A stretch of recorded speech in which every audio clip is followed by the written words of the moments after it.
Hello everyone.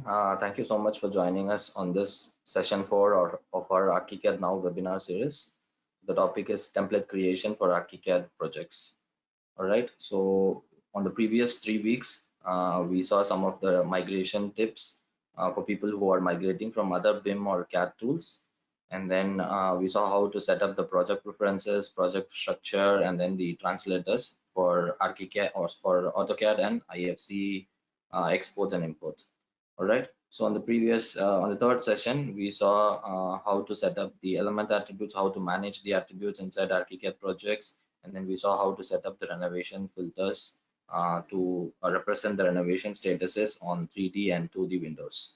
Okay, so on this fourth session, we are going to see documentation and then the library management and how to manage the favorites inside Archicad template. All right, so without any delay, let's get started. Okay, so in the previous week, when we are dealing with the attribute managers, we saw how to create lines, fills, and on and so on. So we will see how to create favorites for those, not just for lines and fills, for some documentation tools here. Okay, so if you see here, open this favorites flag here. So we have some of the favorites. This is based on the settings done and then saved as a favorite. So you can also do the same for your company standards. So you can go inside your settings tool. So select the tool and then go inside the settings dialog. Okay, and then you can change the options here depending on your company standards. You can change the pen, you can change the dimension type, marker type, and so on. So here we have the text style, marker and witness line options if you want, the pointer style, everything can be changed. And finally, you can change your layers also here. You can define your layers based on the requirements, and then you can go to the favorites and then save it as favorites. So you can see this is the favorites, and you can save it as favorites, and then you can start using it inside your project. So this is the same for the other dimensioning tools like level dimension. You can see, so inside level dimension there are options to change the marker types. So if you're using it in the elevation, you can use these marker types. Okay, so if you see here, we also have an option for hide with associated element. Say for example, if you are associating it with a zone, and if you are hiding the zone, this particular label will also be hidden. But if you want to, if you don't want to hide it with the associated element, you can uncheck this. Okay, so we also have radial dimension tool. So you can manipulate the settings here to represent the way in which you want inside your project, and then save it as favorites. So here are some of the favorites that are available here. You can create your own favorites, or you can change and then redefine any of the favorites that is available here, or you can delete it also. Okay. So similarly, we can do the same for angle dimension as well. So you can see the construction method for angle dimension can be inner dimension or outer dimension. Okay, so you can choose from this and the text positions and so on. Okay, so the next is text tool. So we can use the text tool for some of the auto text. We can even use this to create labels. I'll show you now how to use the text tool to create the labels. Okay, so if you want to place any text, you can of course create your favorite for this text and then use it inside your project. Okay, all right, so the next is label tool. So here are some of the favorite labels here. You can see you can use them, but if you want to create your own favorites, as I told earlier, you can just place the label and then change it according to your requirements and then save it as favorites. Okay, so if you want to create your own custom label, I'm going to create a door label here. You can see I'm using the circle tool and then the line tool to create this marker kind of here, and then I'm placing our text. So you can see it is a text. Okay, so it is a text, and then I'm using the auto text to represent the element ID and then the from zone information. So let me show that. You can see if I use a text tool, I can just represent the boundaries, and then once I'm able to write here, I can insert the auto text here. So when I click it, you will have the properties that are available inside Archicad, which you can make use of. Okay, so you can search here whichever information that you want. Say for example, the from zone or to zone or element ID or even the sizes of the components, whatever you want to represent, you can just take it from the properties here. But if you're creating a uh, label for a slab, you should, if you're using this properties, it will be available only for the slab tool. So you cannot be using these properties that is available under the slab for any other tool. So while you're creating a label, please make sure the property that you're choosing is relevant to that particular element you're going to use this label for. Okay, so let me just click OK. All right, so I've already created this. So once you have created this on your floor plan, what you can do is you can simply select all of them. So I'm selecting all of them here. Go to File, Libraries and Objects, and then save selection as label. Okay, so you can save it as an embedded library, or you can save it inside any of your folders and then load it inside your library later. Okay, so let me just save it on the embedded library for now, and then click Save. Okay, so you can see here, you can define the settings based on the colors of pen and then the line type that I'm using here. You have the settings. Let me just click OK for now.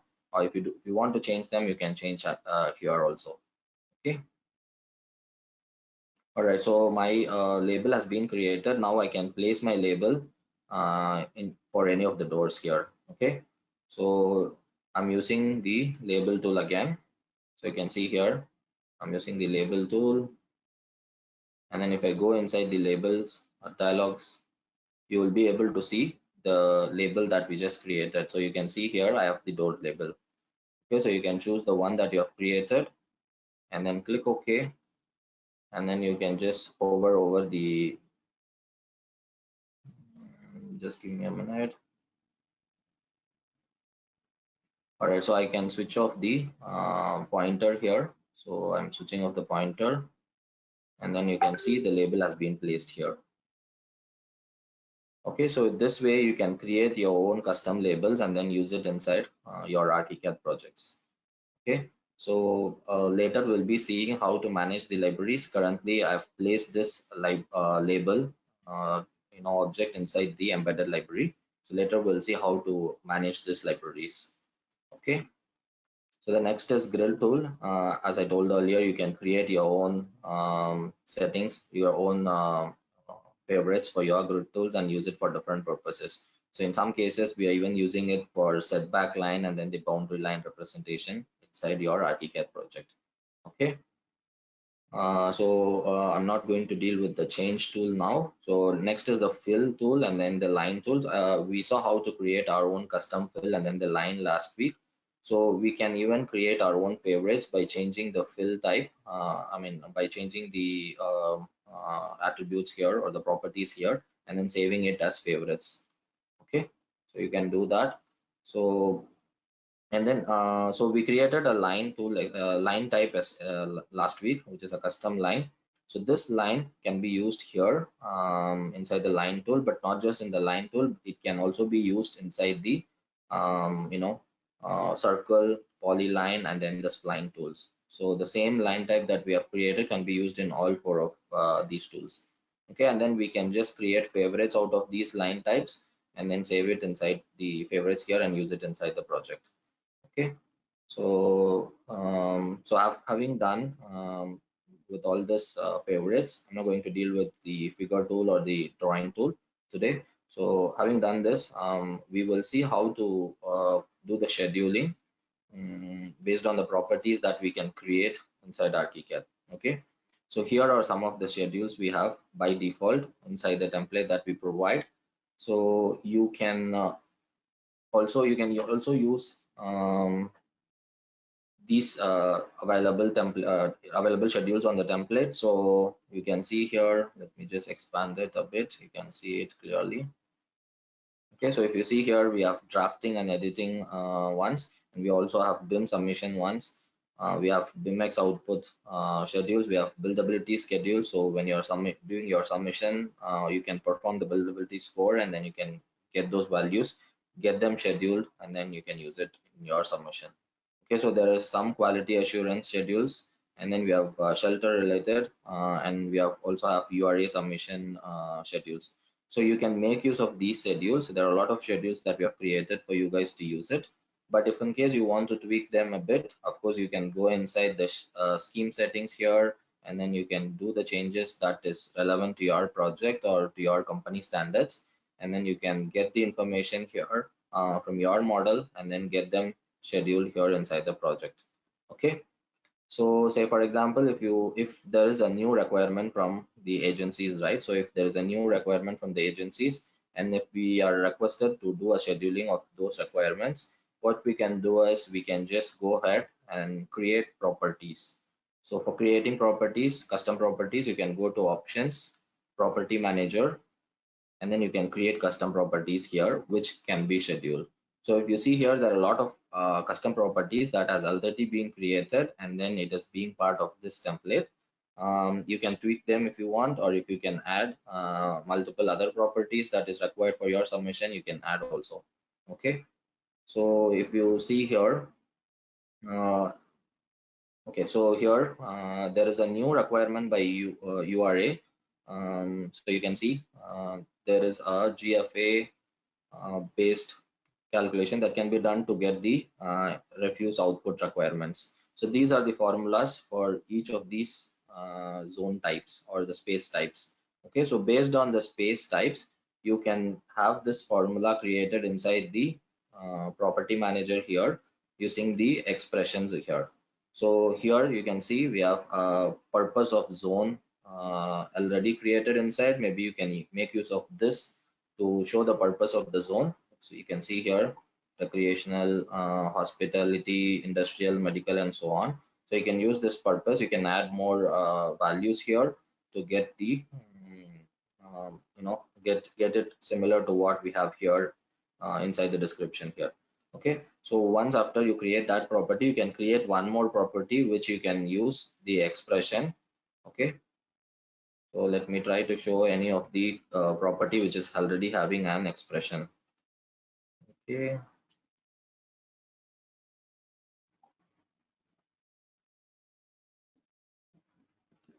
okay, so if you see here, conditional surface area, we have the expressions here. So when I click each, you can go inside and you can edit the expression here. Okay, so we can get all the properties that is available inside Archicad from here, and then perform the calculation. So if, for example, zone, right, GFA calculated area, and we need to multiply with some factor to get the refuse output requirement. So for that, you can get the area here, and then you can multiply them with the factor, and then you can create your value that can be scheduled.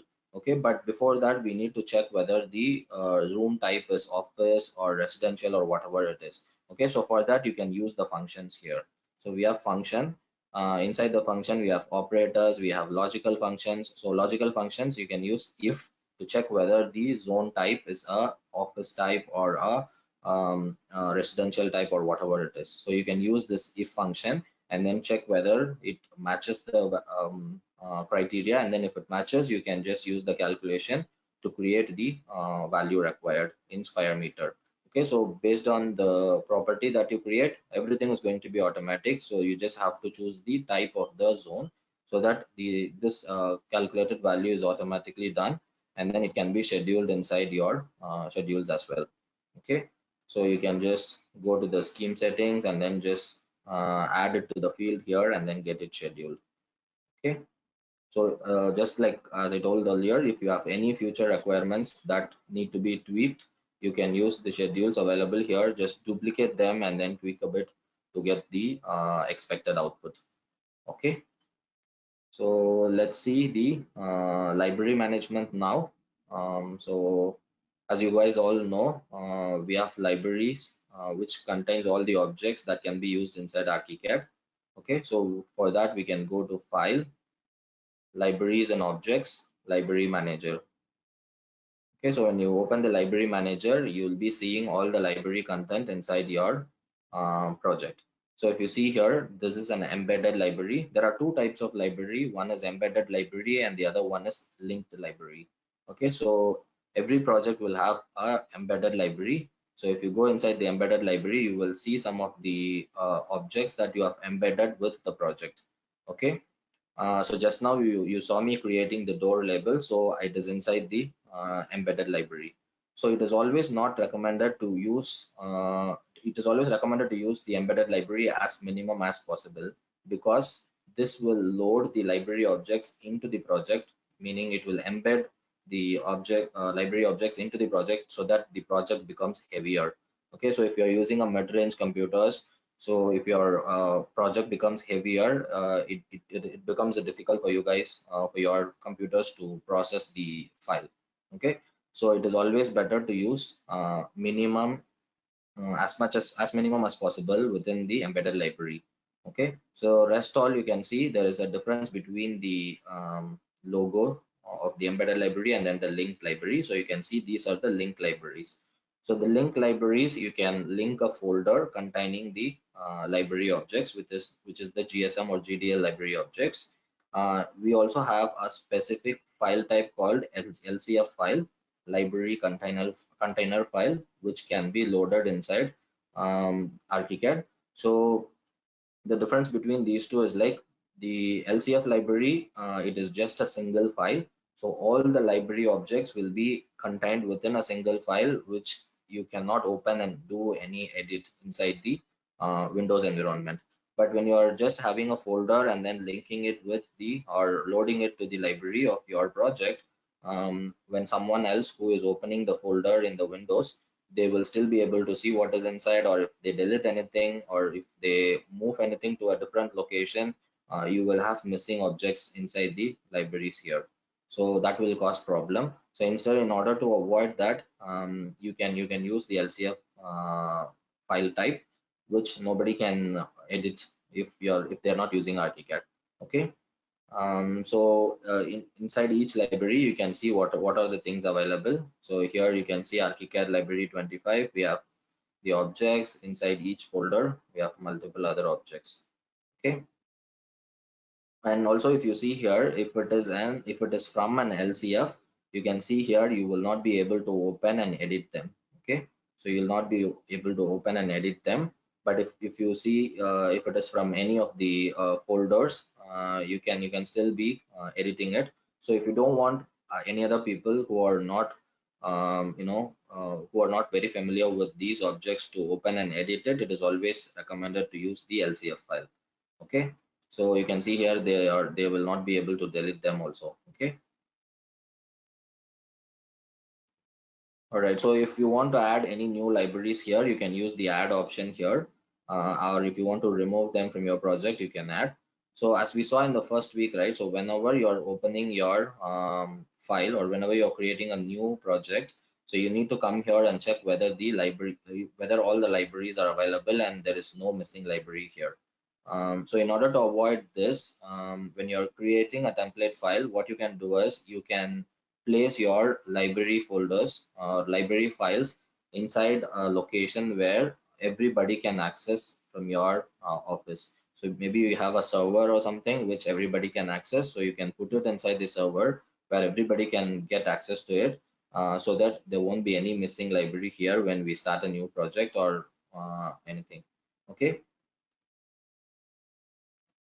All right. So if you see if you select each and every library, you will have some information here about the library. You can see the number of placed objects from that particular library and then the place number of instances. So I use the door label, so it shows that particular library is placed once. Okay. And also, if any of the libraries that you have used inside the project is missing, you will have a warning here. Okay. So if there are any duplicate libraries, say for example, I can try to reload any of the libraries. Say for example, I have this library already. So if I just create a copy of it and then paste it here and then load it. Okay. And then if I reload and apply here,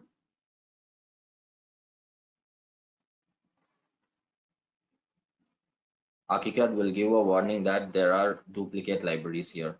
Okay, so if you see here, you can just go inside each and every library that are here shows from which particular file or which particular folder it is coming from. So this way, you can get the warnings easily from here, and then you can just remove the content that is duplicated. Okay, say for me, I just duplicated the entire library, so I can just go and delete it so that I can reload and apply. So you can see there is no warning. Okay, so even if you are using any of these libraries, say for example, let me just delete this GSSG Archicad library.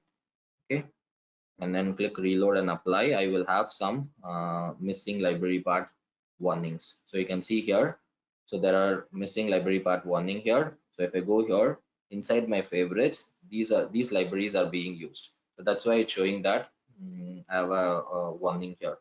Okay, so if I reload them again, find them and reload them again, the warnings will be gone.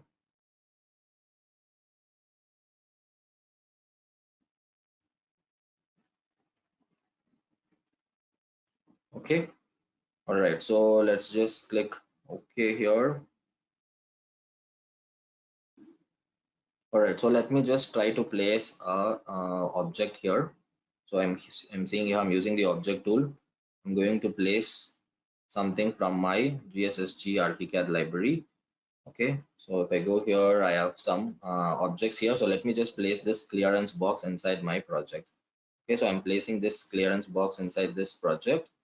Okay, and if you go here to the library manager, and if I remove the library that I used to place the object, so I'm just removing it. As if I reload and apply, I will get the warnings. And apart from that, if I see inside the view, you can see there is a dot here which indicates that the library is missing. But sometimes when the view is full of other components, you might miss this. So in order to avoid that, you can just use find and select tool. So go to edit, click find and select, or you can use command F or control F. Okay, so you can see here, you can set the criteria here to find the object, the element type object, and then there is a property called library part missing, and then you can just make it true here. Okay, so if you have this find and select tool, so you can just click the selection, so you can select the elements that are placed inside your view, but the library is not available in the object is not available on the library. Okay, so you can see here the element got selected. So you'll be able to find out instantly in that particular view how many objects that are placed here are missing. Okay, so let me just close it here, and then if I reload, okay, I can just reload the project so that I will have no warnings.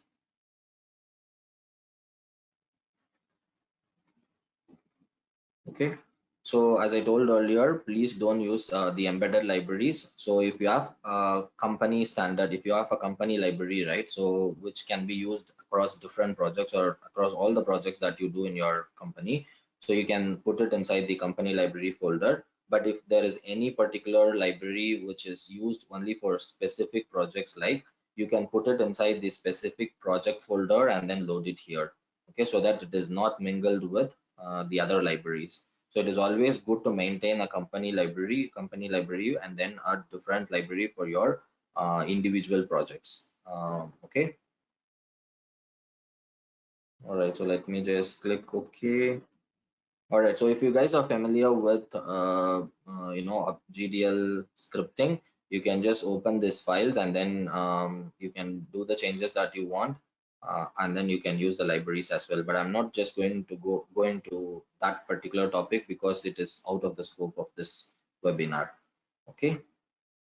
And then, so if you have a folder, and then if you want to create an LCF file out of that folder, how can you do that? Okay, so you can just create the container file here. Go to file, libraries and objects, create container. Okay, so if you can see here, I have this Archicad library 25, which is a folder. I can just click create here. It will create an LCF file for me. Okay, so I can just click create, and then I can just give a name and then save it in any location so that it can be reloaded into my project anytime. Okay, but if in case you have an LCF file which you want to edit the content, okay, so if you want to edit the content, you can just go to File, Libraries and Objects, Extract a Container. Okay, so when you click Extract a Container, you can just choose the LCF file and then click Open, so that it will create a folder and then it will extract all the GDL objects from that and then put it inside that folder for you to edit. So you can just replace any of the files there, or you can add more GDL objects into the library, and then you can just create your container file again and then load it inside your project. Okay, so this way you can manage your libraries inside your template and then your for your company. Okay, all right, so the next topic is the favorites. Okay, so the best way to apply any favorite to any of the components is just draw. I'm drawing a wall here. So if I want to apply a favorite to this, I can just select the wall and then just go to the favorites here and then just double click it. So this is one way you can just apply the favorite. So you can select multiple walls and then apply the favorites all in one go. Okay, so but in case if you want to apply only specific content of the favorites, so what you can do is you can just select the wall. Okay, so let me just undo and then I can select the wall here and then go to the element settings. Okay, so go to the favorites here.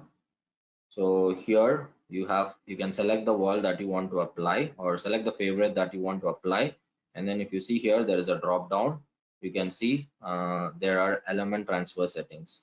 Okay, so based on the element transfer settings, you can transfer those particular properties only to the selection that you have done. Okay, so I have selected one wall, and if I just want to shift the geometry, or if I just want to shift something only relevant to my intended information, I can just create a transfer setting here.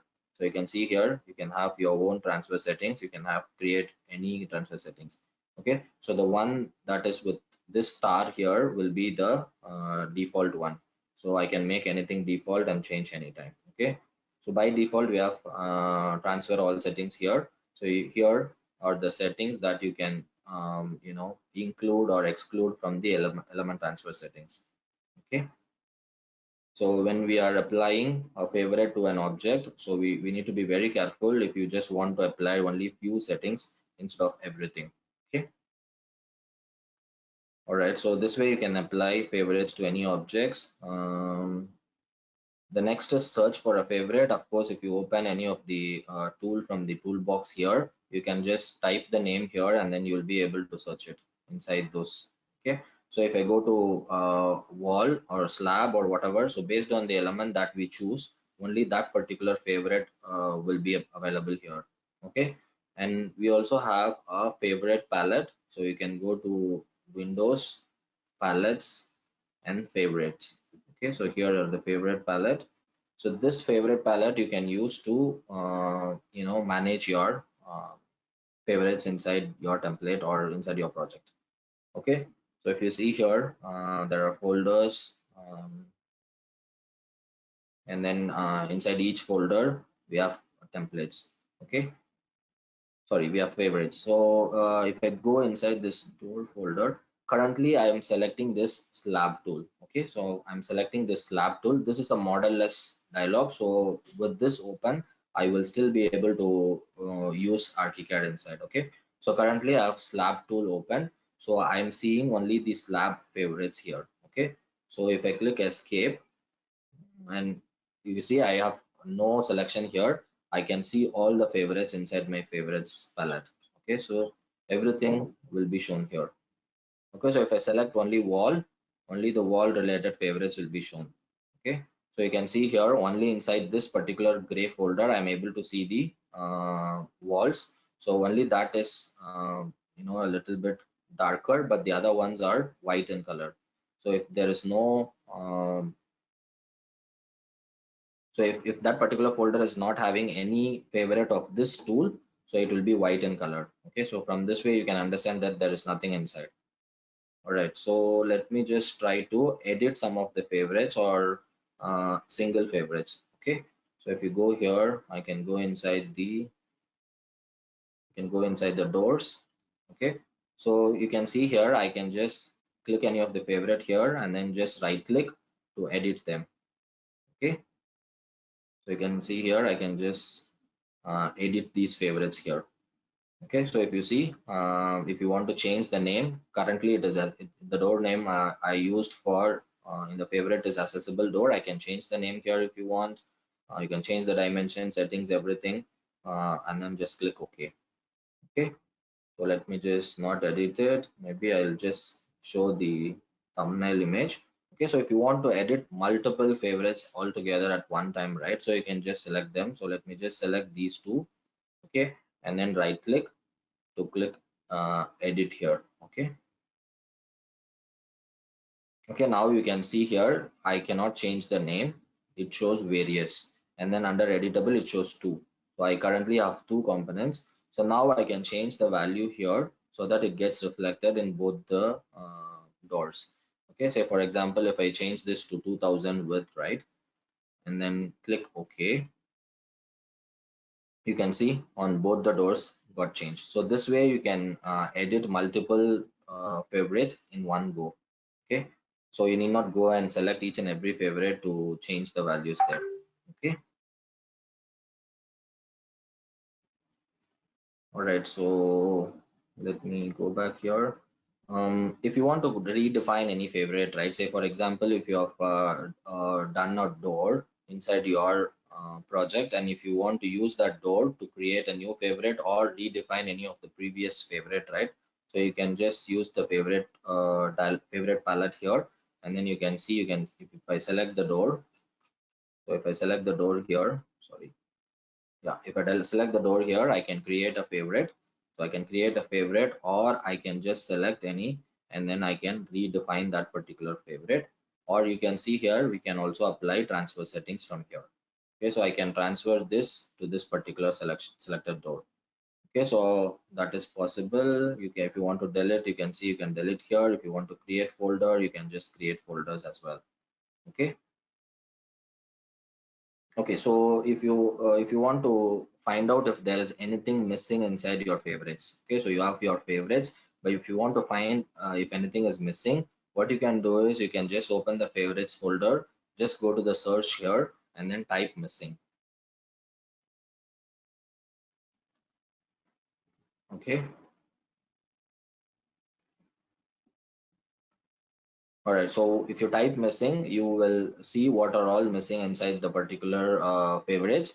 So you can just hover over the favorite, and you can see the layer is missing for this particular favorite.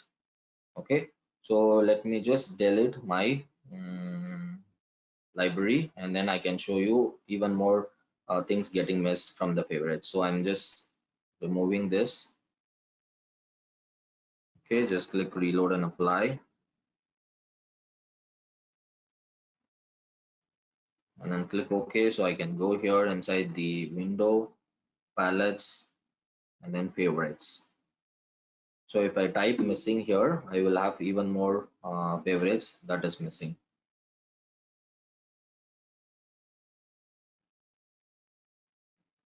Okay, so you can see here, these are the favorites that I'm currently missing in this project. Okay, so it comes up with a question mark when the GDL object is itself missing, but if only layer or if only something is missing, like the pen or something is missing, you will be able to see that when you hover over the favorite. Okay, so the next thing that I want to show here is the export and import favorites. Okay, so you can go to the settings button here, so just click it, so you can see import and export favorites. Okay, so when you click that, you can do the selection here. Say for example, if I just select this BIM submission folder, I can just go and then click export. So when I export, you can see here import from or export options are there. So there are two options on each. One is the folder and the other one is the file. When it is a folder, it will create a folder, and then for each favorite it will create an XML file and it will save. Okay, so later that can be used to import or that can be used to export or import. Okay, so you can see if I want to import from a Archicad file, all the favorites which is contained inside an Archicad file, you can use that. Okay.